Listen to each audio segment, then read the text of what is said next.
Zee 24 तास एक पाऊल पुढे। कापूस आणि कांदा या नगदी पिकांना यंदा पावसानं दगा दिला। यंदाचं वर्ष शेतकऱ्यांसाठी चिंताजनक गेलं। पावसाअभावी या दोन्ही पिकांच्या उत्पादनाची आशा आटत चालली आहे। त्यातच सरकारनेही वाढत्या महागाईत शेतकऱ्यांना वाऱ्यावर वर्षभर सोडून त्याला आंदोलन करण्यास भाग पाडलं। मात्र आंदोलन करूनही शेतकऱ्यांच्या पदरी आली ती निराशाच। यंदा खरीपातल्या पावसामुळे शेतकऱ्यांनी मोठ्या हिमतीनं कापसाची लागवड केली। मात्र नंतर पाऊसच न झाल्यानं शेतकऱ्यांच्या कपाशीच्या वाढीवर परिणाम झाला। यंदा पांढऱ्या शुभ्र कापसाला दुष्काळामुळे उत्पादनात 50%हून अधिक घट झाली आहे। बीटी वाणाच्या लागवडीमुळे फवारणी कमी करावी लागते। मात्र यंदा फवारण्या वाढल्यानं शेतकऱ्यांच्या उत्पादन खर्चात वाढ झाली। तर दुसरीकडे धुळे जिल्ह्यातल्या देशी वाणांमुळे यंदा शेतकऱ्यांना उत्पादन खर्चात फायदा झालाय। वाढती महागाई, कमी उत्पादन आणि मजुरांच्या वाढत्या दरामुळे शेतकरी घरच्या घरीच कापूस वेचणी पसंत करतायत। कापसाला प्रति क्विंटल 4,500 रुपये हमी भावाची मागणी शेतकऱ्यांकडून होऊनही 3,600 ते 3,900 रुपये भाव जाहीर केला।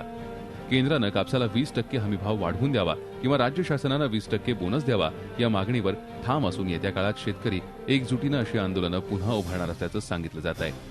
नवीन खुल्या आर्थिक धोरणामुळे हे दर आंतरराष्ट्रीय बाजारपेठेवर अवलंबून असताना कापसाची देशांतर्गत बाजारपेठ आयात निर्यात प्रक्रिया याबाबत निश्चित धोरण नसल्यानं याचा फटका वारंवार कापूस उत्पादकांना बसत आलाय। त्यामुळे कापूस आयातीवर आयात कर लावला गेला पाहिजे। तसंच देशात आणि राज्यातही शेतकरीभिमुख प्रक्रिया उद्योगांना प्रोत्साहन देऊन कापूस निर्यातीला प्रोत्साहन दिलं तरच शेतकरी टिकणार असल्याचं मत शेतकऱ्यांनी व्यक्त केलंय। आम्ही सरकारला विनंती करतो की किमान काही विषय तुम्ही राजकारणापासून दूर ठेवा। हा शेतकरी बांधवांच्या बळीराजाच्या पोटा पाण्याचा विषय आहे, रोजच्या जगण्याचा विषय आहे।